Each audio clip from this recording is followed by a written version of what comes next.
You are listening to Pediatric Insights, Advances and Innovations with Children's Health. Imposter syndrome is a condition which causes an individual to doubt themselves and the significance of their achievements regardless of their experience. It can affect physicians and professionals at all levels, driving them to hold themselves to sometimes impossible standards.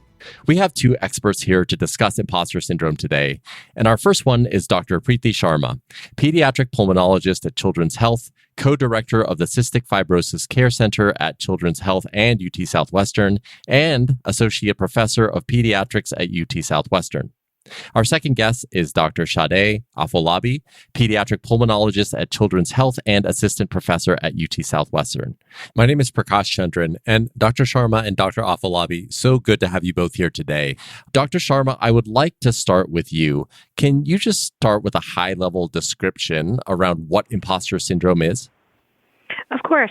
So imposter syndrome is this phenomenon or syndrome in which people who are high achieving often have this feeling or a psychological pattern where they doubt their skills and their talent, and they feel as though at some point they're going to be exposed as being a fraud, that they don't know as much as they thought they did, and that they don't do as well as they thought they could, and it lends to kind of everything that they do in their daily practice or in their daily job. Yeah, Dr. Afolabi, expand on that a little bit. I agree with that, and I feel that one important part of imposter syndrome is that it's a false sense or false belief oftentimes. So, Dr. Afolabi, you talked about it being a false belief. How common is imposter syndrome? And I'd also love for you to talk about some of the signs that you might be experiencing it. So imposter syndrome is extremely common, and everyone suffers from it at some point in time. But as far as signs, oftentimes it's anxiety, a feeling of discomfort, you're second-guessing yourself, those normal things that sometimes we feel when we're just considering, are we doing the right thing? But once it gets to a point where it turns into a cycle is when we sometimes consider it more of an imposter syndrome. But like I said before, these are things that everyone feels. These are things that everyone goes through all the time. So when you ask how frequently is it, it's ubiquitous. It's everyone, no matter how old you are, what stage in life you are, how much you've achieved. It's seen in everyone. And I read somewhere that there are people as preeminent as Sonia Sotomayor, who is a Supreme Court justice, and she also experiences this, and she's reported that she's experienced imposter syndrome in the past before as well. So it's everyone. It's all over the place. It's just when it gets to the point where you're having problems with actual functioning, that's when it's an issue. I think you made a great point that it happens to all of us. And particularly in healthcare, doubting yourself is sometimes important, right? Am I doing the right thing? That's a really important question to ask when caring for patients. But your other really valid point is that it's when those feelings really affect your performance and you can't make decisions any longer, or you feel paralyzed in your ability to make decisions that need to be made, where it's significantly more problematic. And Dr. Sharma, I do want to unpack how imposter syndrome can affect performance, but one of the things that I wanted to address is it might sometimes feel like a slippery slope. I'll give you an example. When I first became a podcast host, I had no radio or podcasting experience, and I had really serious imposter syndrome, especially being a physician or in medicine. I imagine that sometimes it's difficult because it isn't always clear whether it's a false sense of security versus actually there might be some truth to what you're feeling. Dr. Sharma, do you feel like there's any truth to what I just said? Absolutely. And that's so pervasive in medical training, right? It starts with, why am I a resident here? This is such a great program. Why did they hire me? And then as you get more comfortable in that role as a member of a care team, your role changes and there's a period of adjustment and your performance is affected by your self-doubt. And then even for those of us who are faculty or attending physicians and we lead teams of healthcare providers, there are always things that bring back that feeling of inadequacy, right? So it's almost like a flashback. Oh, this happened when I was a resident, and I didn't do very well at that. am I going to make it through this situation now? There's sort of the good feelings of doubt, which sounds strange to say, but sometimes doubting yourself is making sure you're doing the right thing for your patient. But when it becomes so frequent that you doubt yourself in every situation, that's when it really becomes challenging to do your job. And then there are always those periods of time where things come floating back to you, whether it was you took care of a patient as a resident with a similar pathology and you felt like you couldn't manage it then, and that comes rushing back to you, even though you're significantly better trained and you're prepared for it now. I agree. That's very true. That some ways doubting yourself is really healthy and really good, but there comes a point sometimes where you just can't function. And that's when it becomes a big issue and a big problem. And I think sometimes we call that imposter syndrome. Sometimes that's just plain anxiety. I'm not a psychiatrist. I'm not a psychologist. But I am someone who suffered from anxiety in the past. And honestly, it was anxiety. It wasn't necessarily imposter syndrome, though that's what I had interpreted it as at that point in time. I do think that we're lucky to have colleagues and to work in teams that work well together, because those are the teams that help support us when we are going through those times and help confirm that we're doing the right thing or question us if we're not. I think that we as pulmonologists in our particular division are very fortunate that we work with a stellar group of women and men that allow us to bounce these ideas off of and these questions off of in a very collegial, unthreatening way. I do think that there are times, especially as women, when we approach people because we have questions, because we are wondering if we're doing the right thing. And that's not necessarily imposter syndrome. That's us trying to be good clinicians and really make sure we have all of the information, where sometimes we do not always face those collegial people and we're doubted even more. And I think that sometimes that does augment imposter syndrome when we feel we're actually asking the right questions, we're actually moving forward in the right direction, and then we're questioned even more by others. I think that women are especially prone to that. And I hope that one day that's going to change. But I think as we as women move forward and live stronger in our power, that happens much less.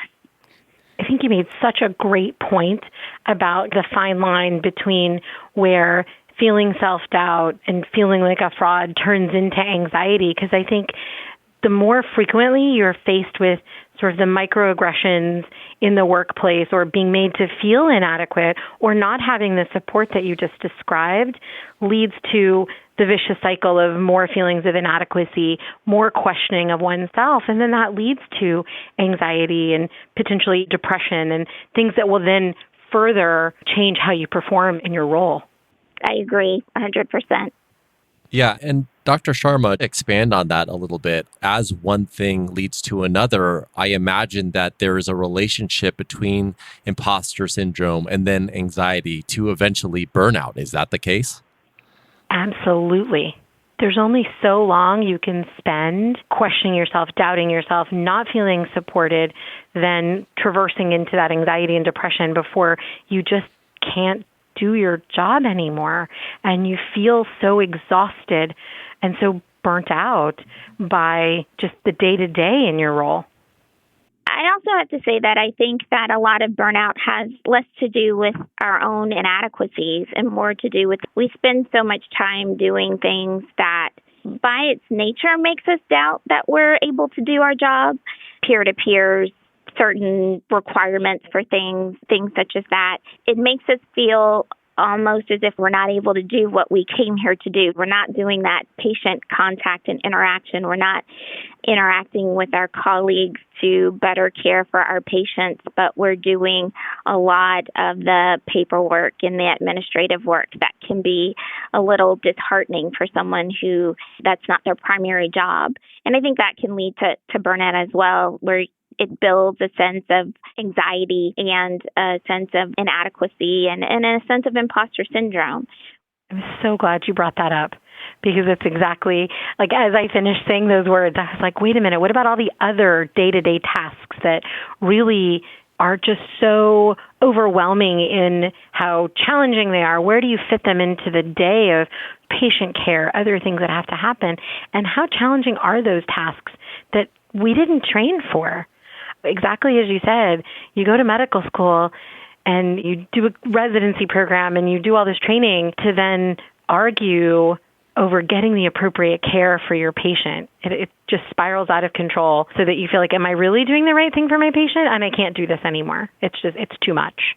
So, Dr. Afolabi, you both are bringing up amazing points, talking about when you're trying to do the right thing and advocate for your patient.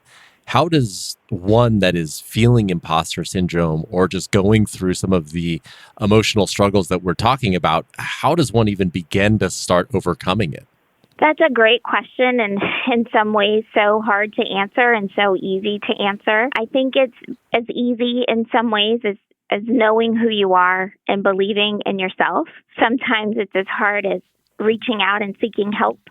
And I think reaching out and seeking help is really challenging. For some people, it might be very easy. For me, it's a big challenge. But as far as standing in myself and standing in my confidence, I do a lot of reading.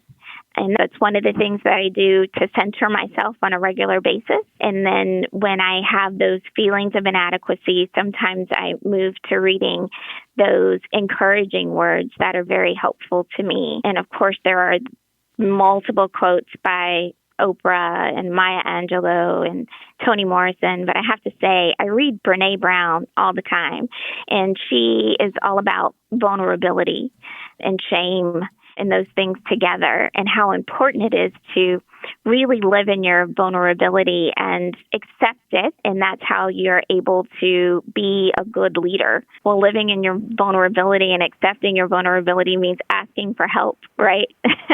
So in the end, I think it's both standing in yourself, but also reaching out for help. And whether that's a family member, a friend, a colleague, a physician, that remains to be seen by that particular person. I honestly think it needs to be all of those people, just in different ways at different times.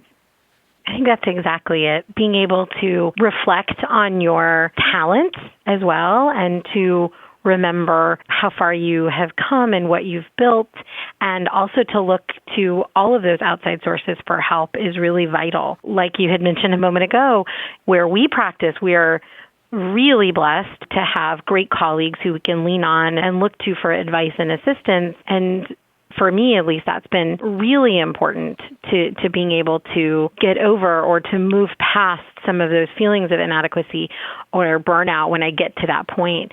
But it's hard. It's hard to ask for help. It's hard to know who to ask for help or how to ask for help. And so you brought up a good point about finding those resources.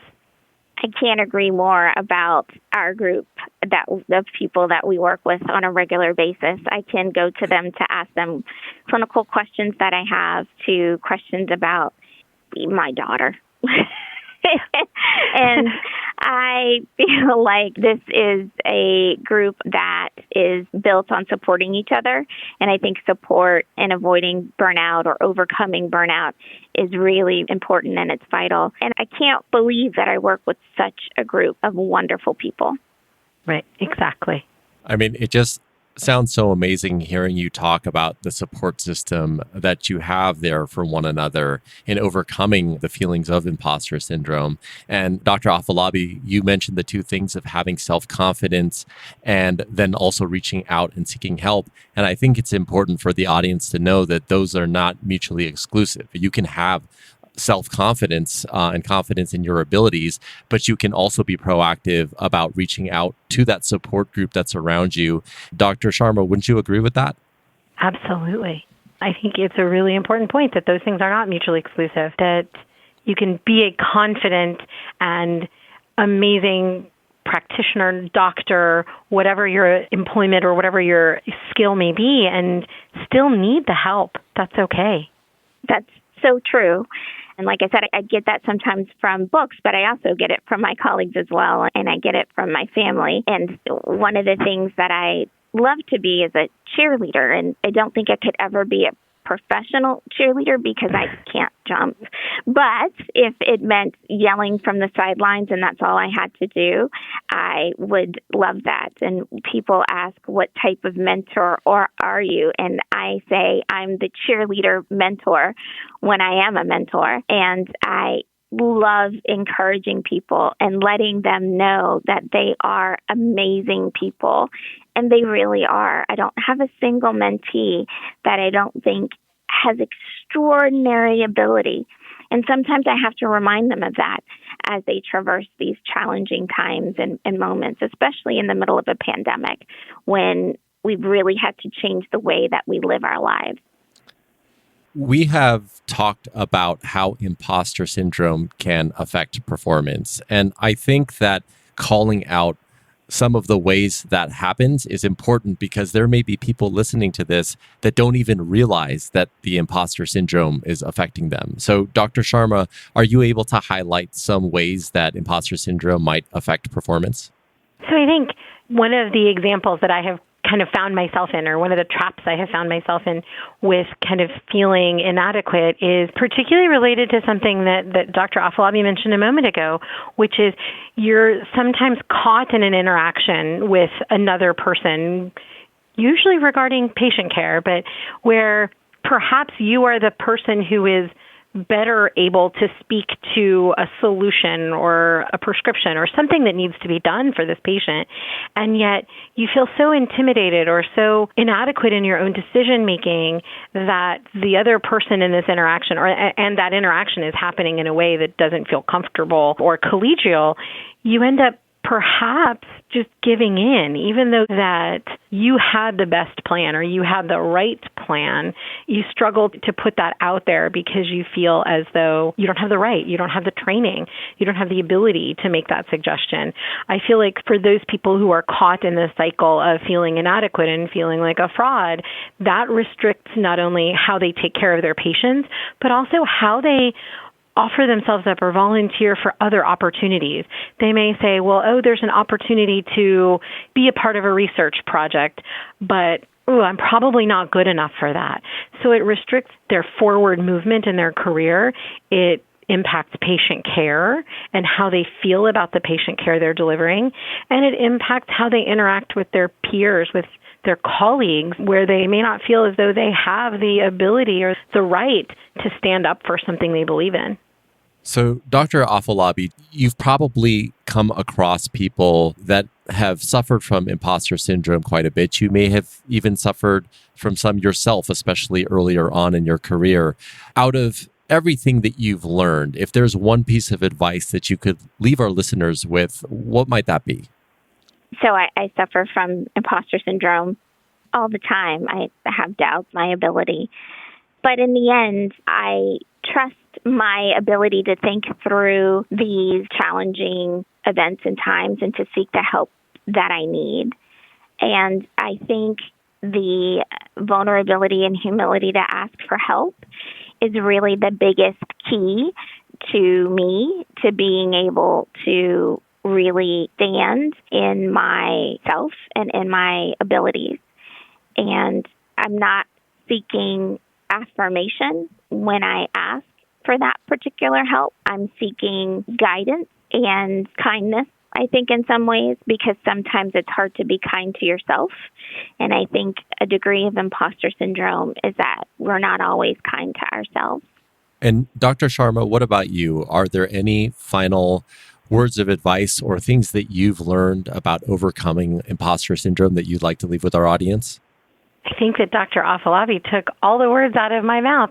She said it perfectly, which is, I think we've all suffered from it and continue to do so. And that's a normal part of doing our jobs. But it's how do you be kind to yourself, as she said, and seek the resources that you need to stay healthy and to continue forward and be the leader of a team of medical professionals the best way you can and take the best care of your patients as you can.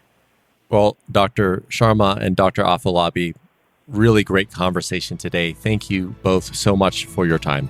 Thank you. Thanks. And thank you to the audience for listening to Pediatric Insights, Advances and Innovations with Children's Health. You can head to children's.com for more information.